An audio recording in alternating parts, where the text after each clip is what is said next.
Well, a new Alien movie has come out, so to celebrate, let's review the first movie, Imperious Rex! Jeez Louise, talk about sci-fi. If there's two sci-fi franchises I have seen with great cinematography, it's Star Wars and Alien. Look at these octagon hallways. What make them work is that they're black and pipey. So many ladders! The New Hope opening-like rooms are more peaceful and more chilling compared to everything else in the movie.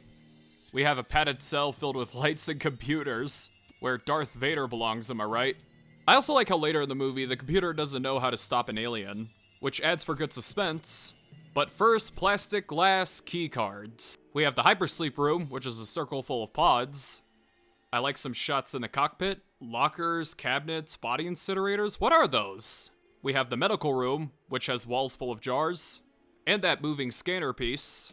I also like the viewing window so the rest of the crew can watch the xenomorph abortion. Moving forward to the window chairs, we have the space garage. Oh, so that's where the Mexican crewmates went. Now we're at the showers/slaughterhouse. Get it, cause the chains. We have them sci-fi tagon doors. Just look at that circle vent. The xenomorph could definitely fit his dome head in there. As for the outside of the Nostromo, that's what the ship's called by the way, is thank God physical instead of early day CGI. It looks like we have 4 towers. The bottom of the ship has a couple of ash cheeks. Are those wires, antennas, or just sticks? Cause I like them. We have the escape pod unload. And we have the hand of the outside letting go of the pod. The pod is also 2 eyes, 3 mouths, and 2 missing arms, with Floridian outdoor restaurant lights on the bottom. Now let's head on to the planet LV-426. What I like about the opening credits, it's an African-American Saturn showing us the dark tone we're about to head into.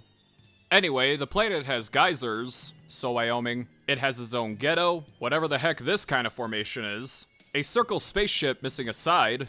Damn, George Lucas is so unoriginal. I also like when the crewmates go inside, the connection starts getting lost, showing that something is about to happen. I also like how the crew has steam coming out of their astronaut suits. What the fuck, now they're human choo-choo trains? Then we head to the most skin-crawling part of the ship, a record player bulky floor, a giant KKK member. Oh my god, thank god the black guy didn't come on this! With a giant black gun? Telescope? What the hell is that? As for the giant freak, we see his chest all messed up. Foreshadowing. We even get a close-up of, look closely, his eye and his tongue. By the way, is he an elephant? That was in the movie, I swear. We have Kane going inside my throat?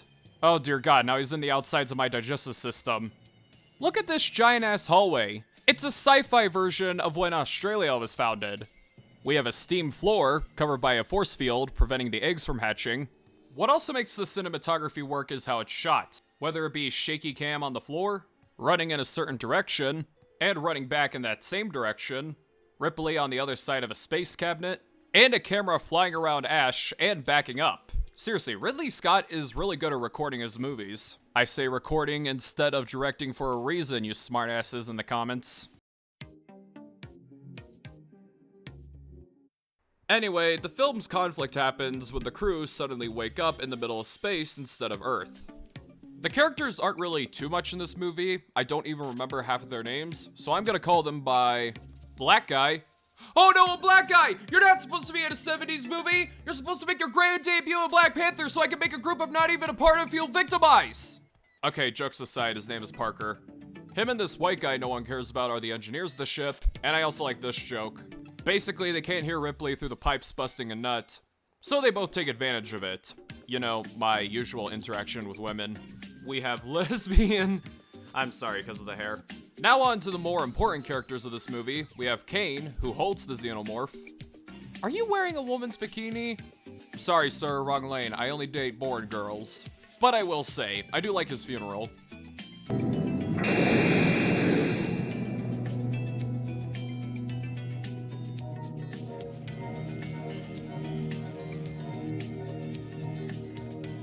We have Ash, played by Ian Holm, who is the new guy.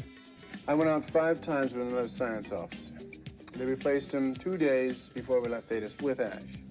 As we all know, new people are the worst thing ever, so we the viewers should treat him like shit. He's also more obsessed with doing his own thing. Ah, so he's a 70s teenager. Basically, he makes sure nothing happens to the alien so the company can study it. He wants to raise it for himself so he can become a war criminal. Oh shit! Oh shit! It is later revealed that he is an android. Biggest twist in the movie. And the scene where he fights Ripley is pretty chilling because she's constantly thrown on the ground. He also gives Parker a purple nurple, and he later gets a seizure.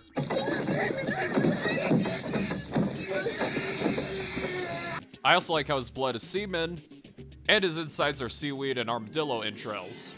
I also like the head effect, which was most likely done by Ian Holm peeking out of the table.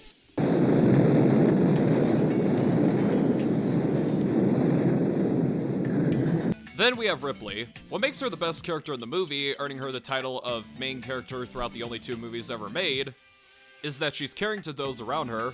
Looks like a warning. I'm gonna go out after them. Heck, she's even willing not to allow Kane back on the ship just so she could protect everyone on the ship. We don't know what that crab could do to us. If we let it in, the ship could be infected. You know the quarantine procedure. 24 hours for deep. Listen to me. If we break quarantine, we could all die. So this entire movie could have been prevented if you just listened to the Amiga right here. Get back in the space kitchen! She's also a rule follower. Ash, when Dallas and Kane are off the ship, I'm senior officer. You also forgot the science division's basic quarantine law. Thank God I didn't went to high school with her. I like how this movie establishes her iconic blowtorch, which would be more used in the second movie. And I also like how her helmet looks in the climax. Nothing too special, I just wanted to point that out. The biggest flaw with the movie is actually the title character himself. Why? Because he's barely in the movie. Don't get me wrong, the evolution of the creature is, but you all know what I mean, okay? Starting off, we have the design of the egg. We even get an ultrasound. I of course like the way the egg opens. He starts off as uncooked pork with veins. The face hugger is also technically a Caucasian crab. While the choking may look like it's killing the host, it's actually keeping the host alive. And while not said, it is hinted that there is a tube in there giving the host oxygen. And regardless of the xenomorph's evolution, he bleeds acid. I like the scene where everyone goes down each floor to follow the acid. It even becomes slimy when it's less deadly. I don't know if that's how it works, I never took chemistry. But I did take geometry with a big fat F. Social media was right, men can get pregnant! Well, at least I'm experiencing the miracle of childbirth. The chest busting scene is still one of the most shocking scenes in all of film. It starts off as a chestration, with a couple of kicks along the way. Now I'm just making pregnancy jokes. And finally, the Caucasian baby xenomorph. I also like when the cat Jonesy runs off, this random honky has to go after him. Okay, you thought acid, if not drool, was gonna leak there too, right? Look, Mad Max came out the same year, so I'm not interested in watching more innocent pets mind you, die. Anyway, the xenomorph grows up 5 minutes later. They grow up so fast, don't they? Anyway, this thing's design is fucking phenomenal. He's got a slimy dome head, he's got sticks on his back, he has those bacon grease fingers, he's got an awesome ass tail, he's got a mouth inside of his mouth. Damn, I wish it was like the Cool Kids, which he uses for most of the murders, by the way. I also like how one of the guys is killed via jump scare, and what's even more bumming is that the xenomorph has been tracked. Also, when the xenomorph is about to kill Parker and the lesbian, okay, jokes aside, her name is on the top of my tongue, I swear. I just wish they could actually show him walking up to lesbian. She also dies via tail up her ass. No, seriously, I actually do think that. If people think James Dean killed JFK, then she died via tail hemorrhage. You see the leg? Science says that the ass doesn't affect the leg.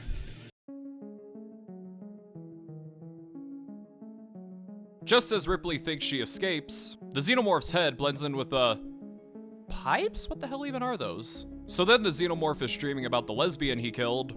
He's then waken up by freezing air. He's then grappling hooked off the ship, but when it looks like he's coming back up, he's then incinerated by the jet fuel. You see the water? That's his inner drinkings. I also like the final scene. Doesn't have any dark twist endings like Phantasm or Mad Max, which came out the same year. It doesn't set up any sequels. It just ends off peacefully.